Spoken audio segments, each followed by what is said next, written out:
We're a unique podcast for families of faith, produced by parents and pastors who understand and appreciate how hard it is to maintain your faith in a hostile culture. We're here to encourage and support you in the most vital role of all, parenting.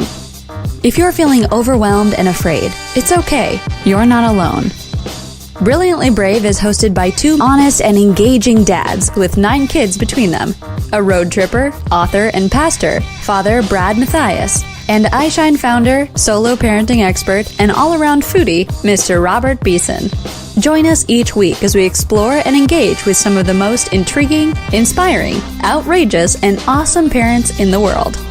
This is Brilliantly Brave. Hi, it's Pastor Brad, and I'm here to welcome you to Season 3 of Brilliantly Brave Parenting. And I'm in studio with Robert Beeson. Yes, we are.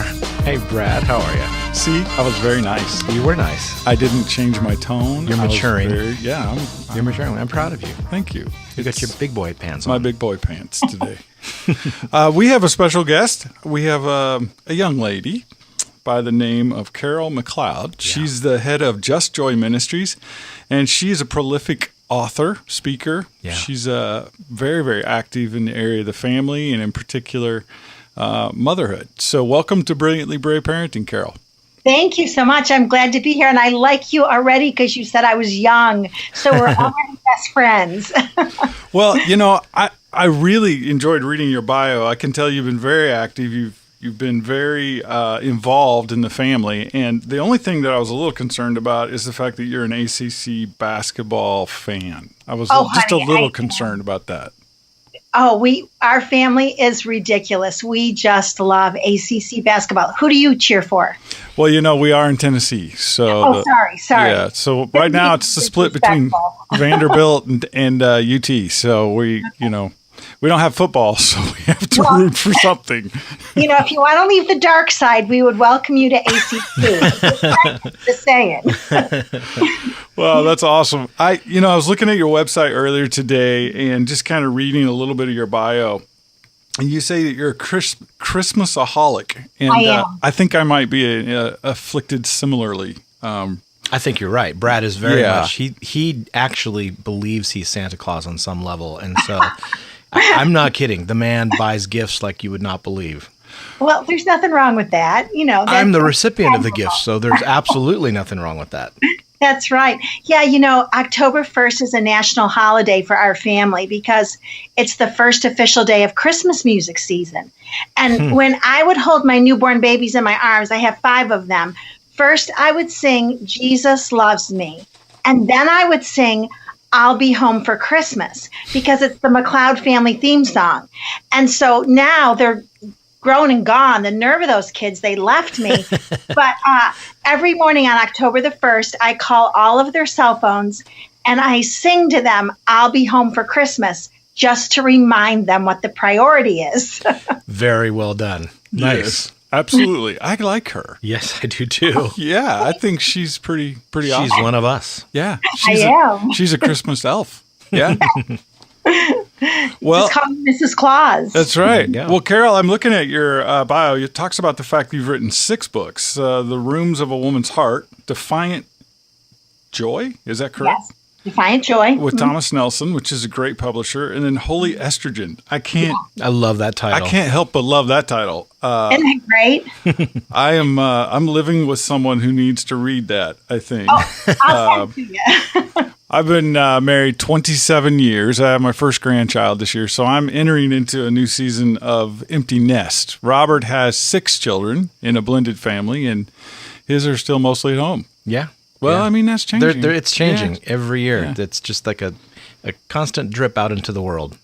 Go ahead. The thing I tell all moms is, one thing you can be sure of is that they will grow up and leave you. They will not always, interrupt your sleep. They will not always mess up your houses. They will not always put a death grip around your legs. Kids grow up. And so enjoy the years you're in. That's so true. It's definitely something to get accustomed to. I know, Brad, you've had a few more years, but for me, I think it's been 2.5 years since my oldest have moved on, and it's it's really weird, like Christmas, and it's a definite adjustment. So what you just said absolutely resonates with me. I mean, it has kind of focused me to enjoy what I do have. I'm not quite as picky as I was about, okay, that's out of place, and kind of reoriented my focus onto like really enjoying the moments and really connecting, as opposed to trying to maintain some kind of, I don't know, elusive, perfect house or sanity, right?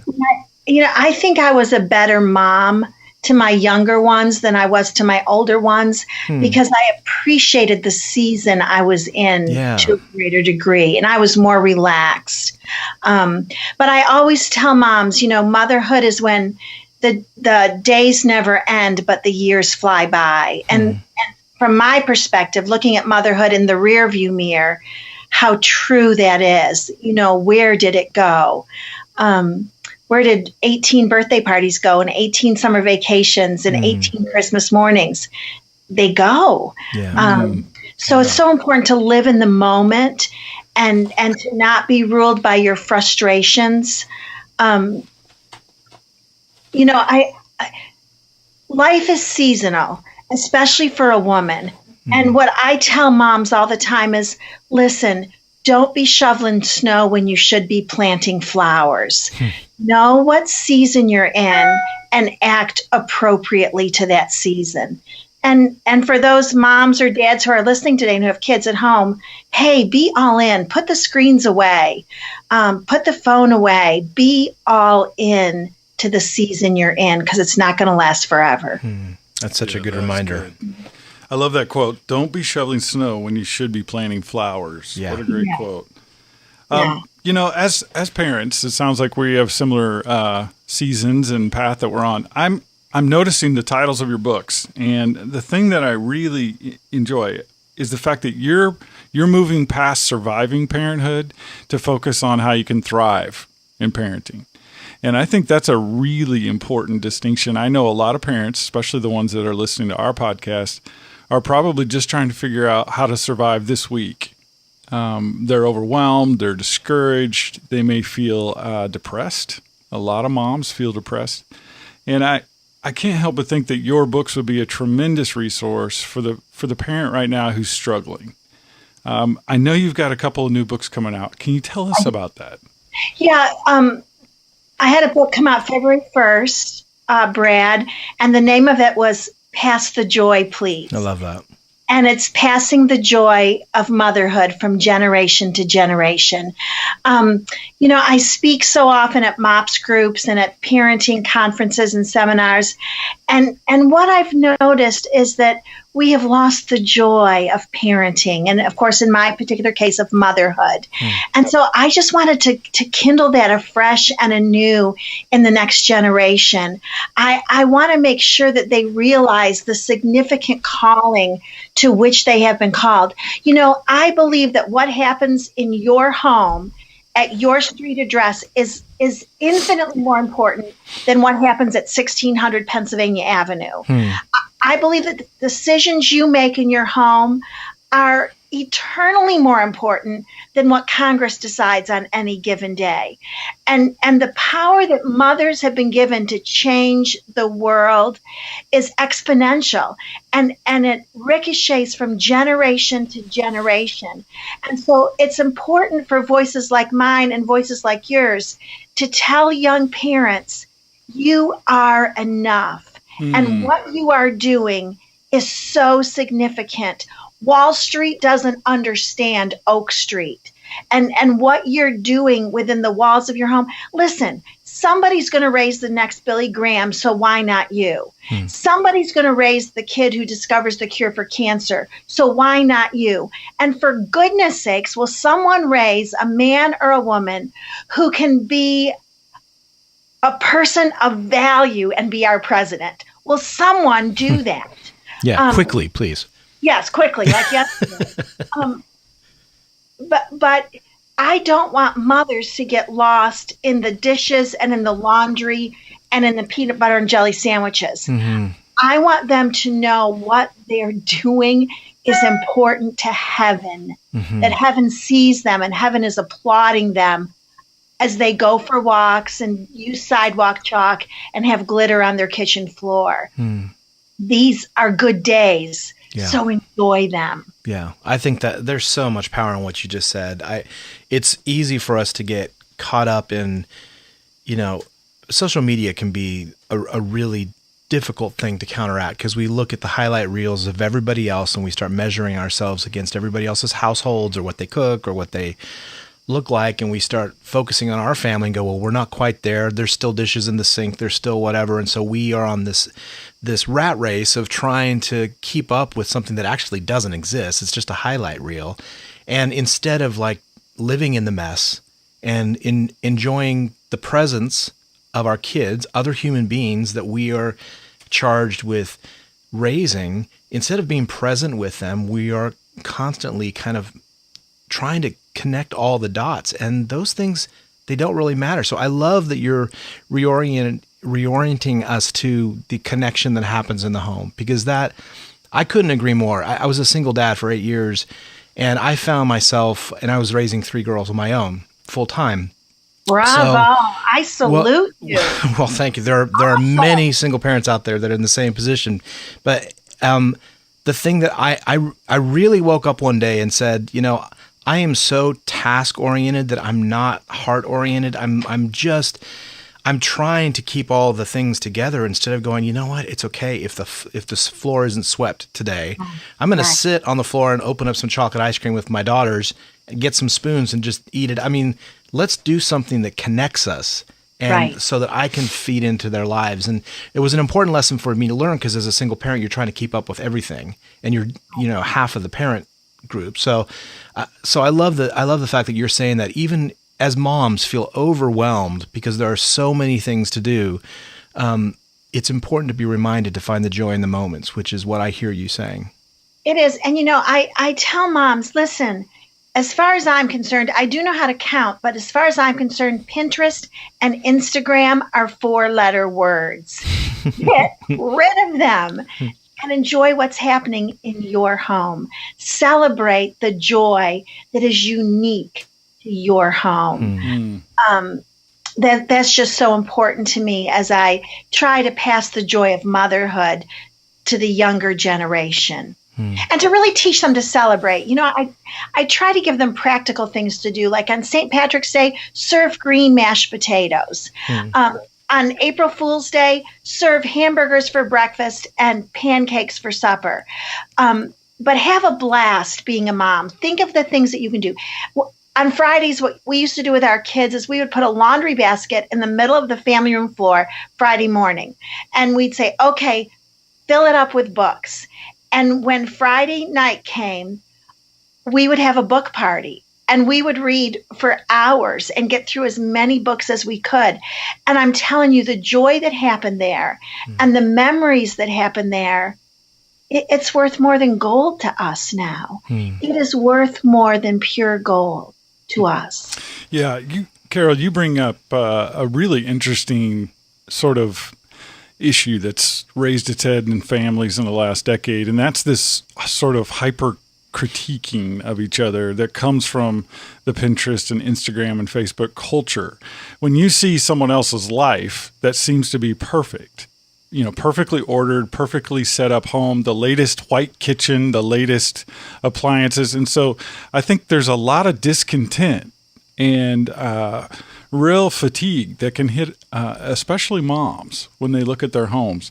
How do you recommend today's mom to deal with something like that when they're seeing something so perfect all the time, and then they're looking at their own life and feeling really inadequate and like they're missing out on something? Well, I think what one of you referenced a minute ago is so true, that what we see on social media is merely a highlight reel. Yes. That's all it is. It's not reality. Reality is that we all have dishes in our sink. Reality is that we all don't take a shower every day. Reality is that all of us have a mountain of laundry as high as Mount Everest on our family room couch. That is reality. So let's start dealing with that. Maybe we need to start a movement, #reality mom or something, and show those pictures. I was just thinking the same thing. That would be really funny, actually. hey, I think I'm going to do that. Be watching for it. Yeah. But, and this is the danger. Whether you're a teenager and you're looking at the homecoming queen, or whether you're a dad looking at somebody else's salary, or whether you're a mom looking at somebody else's house, there is a serious danger in comparing yourself to somebody else. Because if you compare yourself, you're either going to, in your own estimation, land better than they are, which is called pride, or you're going to land under them, which will cultivate a low self-esteem, neither of which are God's plan for your life. Yeah. So we do not compare ourselves to anyone else, no matter what season of life we are in. I tell young moms all the time, you are enough. And the reason you're enough is because you serve a very big God. That the God who is in you is the same God who was in Esther and David and Paul and Peter. You have that same God inside of you. So you have his power to get through an ordinary day. And one thing that I just really like to talk about is wringing the joy out of the ordinary. That as moms, we shouldn't live for the big events, but let's live and make ordinary extraordinary. Let's take a normal day and have a picnic, have a breakfast picnic on the floor with our kids. Mm-hmm.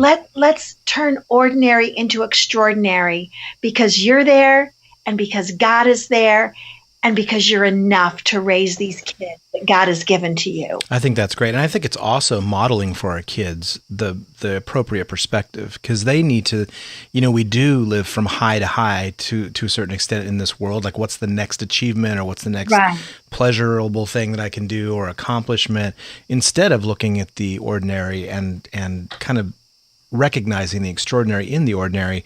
If we're doing that deliberately with our kids, we're not only creating moments and memories, but we're also showing them how to do that, because that's not something that I think we come about naturally in especially in this society. We are kind of like driven to achieve, or driven to find the next best thing or the high that we're looking for, instead of stopping and focusing on what's right in front of us. And so I think that's a great idea, a great tip that you're bringing, not just for our sanity in the moments that it's creating, but also to pass that down to the next generation. Yeah, to help model that to our kids.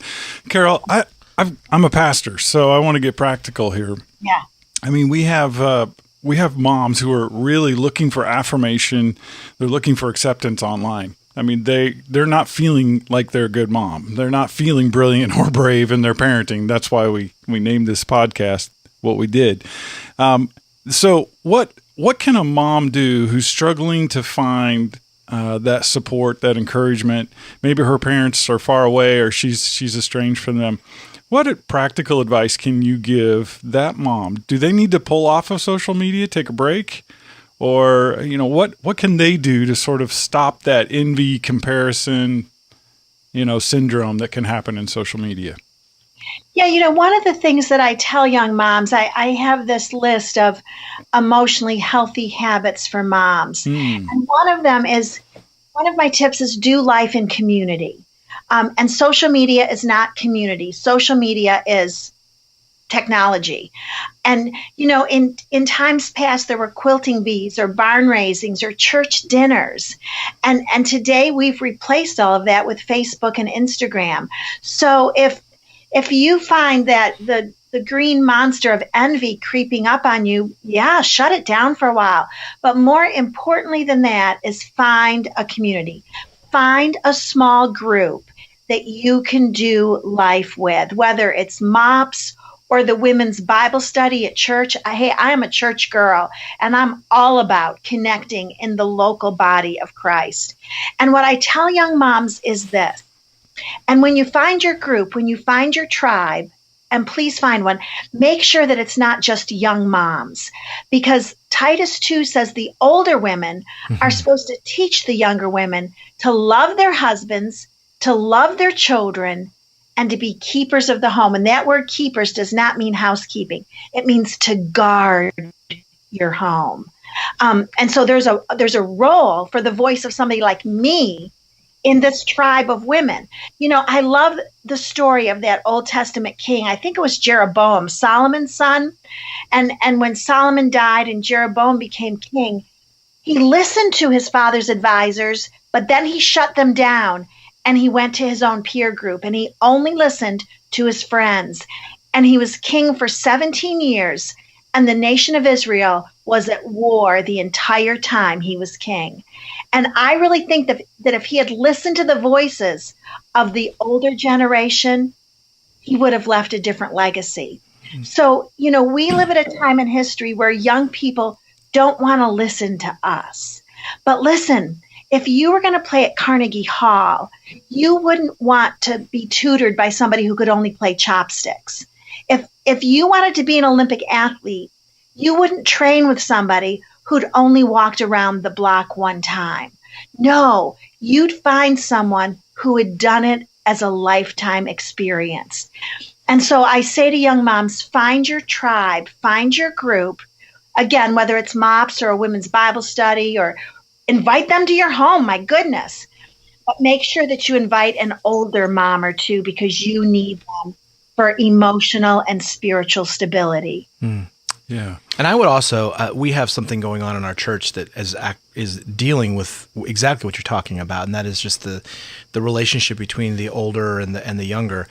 I think there is something, speaking to the older moms out there, grandmothers, there is actually something to be gained by the energy of the younger ones. And so I think the way God created this is reciprocal, because there is insight and there is energy from the younger group that will, even though the older go in as if they're teachers, and they are, there is something to be gained and there is wisdom to be learned just by that community of older and younger. That, wouldn't you say that that's true? Like as an older person going into, I know for me, talking to some millennials, I don't relate to everything. But when I let my guard down and just go into a conversation and I don't have a prejudice against the younger, I actually learn. I walk away going, you know what? They're not all crazy. They're not all like whatever it is, add your prejudice. There's something for us as the older people to gain from the younger observations. Absolutely. I totally agree with you. So I'm 63 years old. I feel 28, but I really am 63. But my best friends are girls in their 30s. And I love what they add to my life. I love the things that they teach me, and they listen to me and I listen to them. And I think it's very, very healthy. It's a healthy lifestyle in the church for us to connect with one another, the different generations. So I know we need youth group. I know we need a group for senior citizens. I know we need a married couples group. I get all that and I agree with that. And my husband's been a pastor for 40 years and we've done all that too. But I think we do ourselves a disservice when we forget what power happens when the generations blend. Yeah. It's a real sweet atmosphere. And my goodness, isn't that what family is meant to be? That the grandparents and the parents and the teenagers and the preschoolers all celebrate one another's company? Mm-hmm. Isn't that family at its finest? Yeah. I really believe that. Said. Yeah. As a pastor, I can only endorse everything you just said completely with huge, bold, italic font. I think the idea of trying to get through parenting alone is a disaster. Yes. And so when you bump into pride, it's difficult for a mom to get help until she's willing to accept, I need help. And I think for the parent who is in the middle of the struggle, these are really good ideas. I think you have a lot more than our time allows that you would share with our audience. So I want to make sure that we get a good shout out to your website and to the different ministries that you write for and speak to. JustJoyMinistries.com is your home website, but you're also on YouVersion. I am. You're also writer for Charisma Magazine. You're also a podcaster with Charisma Podcast Network, and you have a radio show as well, Defiant Joy. Is that right? I do. And I've just started a new podcast as well called The Joy of Motherhood. That sort of came out in combination with my new book, Pass the Joy, Please. Because I'm just relentless. I battled aggressive cancer about 4 years ago, and I wasn't supposed to live. And during that time, a verse that meant a lot to me was Acts 13:36, and it says, and David, okay, so stop right there. First of all, the Holy Spirit was still talking about David thousands of years after he lived. Think about that for a minute. It says, and David, when he served the purposes of God in his own generation, then he went to sleep. And you see, we all have purposes in our own generation. And if I had been born before the Reformation, I would have been a scribe writing out the Bible on parchment. If I had been born during the 1800s, I would have gotten somebody to buy me a fast horse, and I would have taken the gospel across the Rocky Mountains. But I am born today to live in the first part of the 21st century. So I will use every bit of advantage that we have to tell the story of Jesus, whether it's blogging or podcasting or radio or the publishing industry. I will do it all for one purpose and one purpose alone, to tell the story of Jesus. Well, that's fantastic. That's a beautiful summary to your heart and your ministry and your mission. We are grateful that you were able to connect with us today, and we wish you well. I hope we can follow up and see where you've been. Yeah. I'd love to talk with you guys again. It's been a delight. Thank you for thinking of me. Thank you so much. Awesome. Okay, bye, Brad. Bye, Robert. Bless you. Bye, Carol.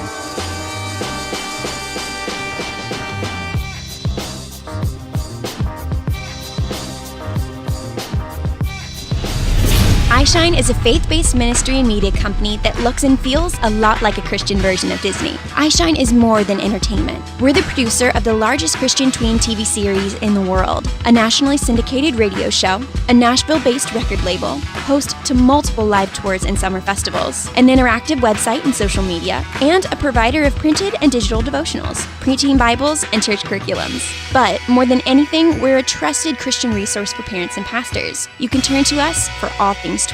Check us out at iShineLive.com.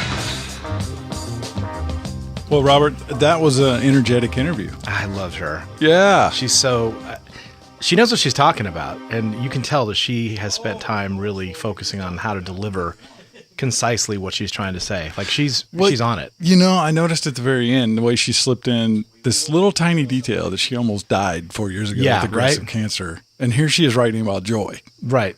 Exactly. I mean, there's a punch there. It was like, okay, so now you have moral authority to talk to me about joy. Exactly. No, I loved her. Can't wait to have her back. Well, we talked to her off air. We're definitely going to invite Carol back for season 4 and talk about some of the other issues that she's very passionate about. So, including Christmas. So I think we'll have a future in exploring joy with Carol. There were a couple of quotes that she said that really caught my attention. One of those is, "Don't be shoveling snow when you should be planting flowers." Yeah, I love that. What a great quote, right? Yeah. Understanding the season of life that you're in. Right. That the days and weeks are, unending and the years fly by kind of thing. Yeah. You need to pay attention to growing, to planting. She also said to be faithful in the ordinary things, to make them extraordinary. And it reminded me of a Mother Teresa quote, "Be faithful in small things because in them lies your strength." And there is just this sort of glamorization that happens on social media, where you see only the best and brightest of your day. Yep. And so the woman or the man, the family who's just not feeling bright or glamorous or in any way put together, and they see these images of other moms who appear to have just walked out of a salon. Yeah. And their kids have the latest stuff on, and it all matches, and their hair's right, and there's no sticky stuff on their face. And these moms are just going, what am I doing wrong? Right. What am I missing? Yeah.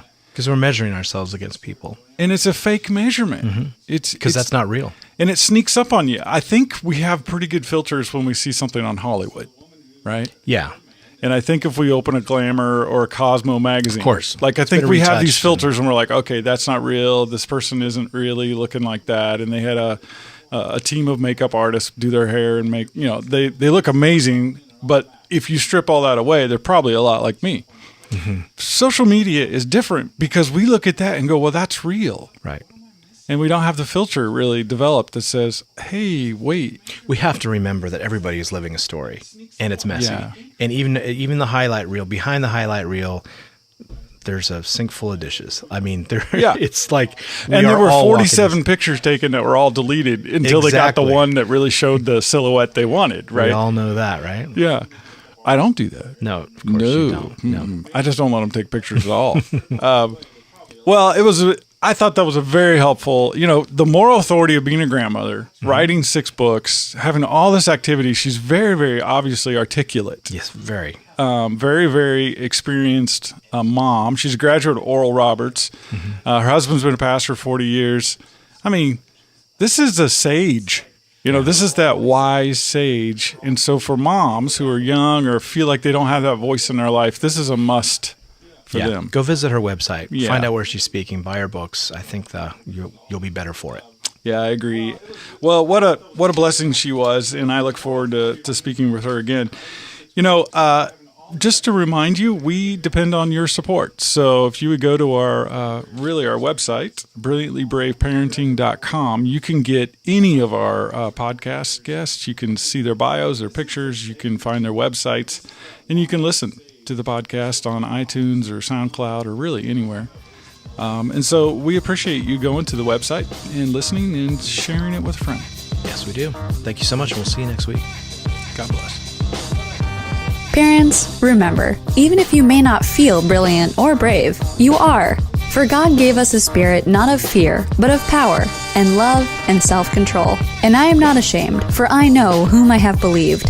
I am convinced that he is able to guard until that day what has been entrusted to me. 2 Timothy 1:7 and 13. This podcast is a service of iShine Ministries and the Tween Gospel Alliance. All rights reserved. Donations to Brilliantly Brave are tax-deductible at iShineLive.com. Review and subscribe to this podcast on SoundCloud, Stitcher, iTunes, or on our webpage. And read our blog and connect with us at WordPress@BrilliantlyBrave.com. Thanks for joining us for another episode of Brilliantly Brave.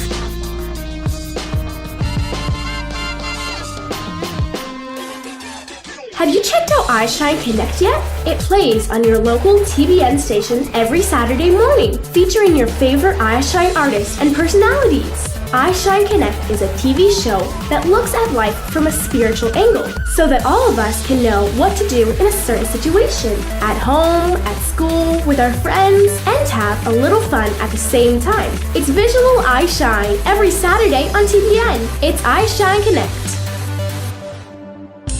What our kids believe is going to define them for a lifetime. According to George Barna, by the age of 13, what a kid believes is what he'll die believing. For parents and for pastors, that's a frightening experience, especially if you've got an 11 or 12-year-old. At the iShine Ministries headquarters, this became a huge priority in the last year. We partnered with the Tween Gospel Alliance to bring you a brand new resource known as the Shock and Awe Study Guide. And I'm here with one of the co-founders of this entire program, Robert Beeson. Can you tell us what is the Shock and Awe Study Guide? It is awesome. More than that? Yeah. Okay. The Shock and Awe Study Guide is a super cool thing that either a parent can do with their kid, or a youth pastor can do with their students, or a children's pastor can do with their students. And here's the cool thing about it. It is apologetics for kids. So it's the really huge evidence and thoughts of apologetics wrapped in a way that is really tangible and simple for kids to understand, answering 4 primary questions. And they are, what if there's a God? What if the Bible is true? What if Jesus is who he said he was? And what if I'm part of that plan? And we believe if you can answer those 4 questions and you are drawn through evidence proving those 4 questions, that really it's going to establish a pretty unshakable foundation of faith. That sounds very helpful, especially if you're a parent or pastor and you're concerned about the condition of your child's faith, what they believe, what the voices of culture are telling them. If that's you and you're interested, go to iShineLive.com and check out in our web store the Shock and Awe Study Guide. It has a digital cloud video base, so it's 4 studies in a small paperback volume for $9, and it has 4 videos that go with 4 studies. It can be done in a weekend, it can be done over a month, or it can be done bi-monthly, however you need it. It is a fantastic resource that I have used as a pastor in my own home church, and I have been impressed. So, check it out. Check it out. Like a light, we're made to shine. Hey parents and grandparents, this is Zach Fay, creator of Light Gliders, a digital game world of Christian faith and fun. The critical years to impact kids for Christ are before the age of 13, and kids are spending more time digitally connected than ever before. Light Gliders was created to redeem this time and to encourage faith, values, and meaningful conversations among the kids you care about. Visit us today at lightgliders.com or download the Light Gliders app. We're made to shine. Hi, it's Pastor Brad with Brilliantly Brave Parenting, and I am letting you know about a really awesome podcast. If you are a solo parent or you know someone who's solo parenting right now, have I got a podcast for you. Dear friend, co-host of our show, and my partner in crime, Robert Beeson, has started something really spectacular. Robert's here in the studio. Tell us about it. Yeah, thanks, Brad. So, Solo Parent Society podcast is talking to solo parents out there that are doing it alone. We talk to other solo parents that are out there, talk about their struggles and insights that they've come across, as well as experts in the fields that solo parents deal with the most. I was a single parent for 8 years, raising 3 girls. My co-host was a solo parent, raising a boy and a girl, also for I think about 7 years. So together we talk about these different topics, and we have great guests, either solo parents, like I said, or experts in the field. So it's new, it's authentic, it's real, it's raw, and it's super fun. Solo Parent Society podcast. Brilliantly Brave is supporting and encouraging and endorsing what this is, and if you want to check it out, it's available on iTunes? Yeah, everywhere that Brilliantly Brave is. Awesome. Thanks.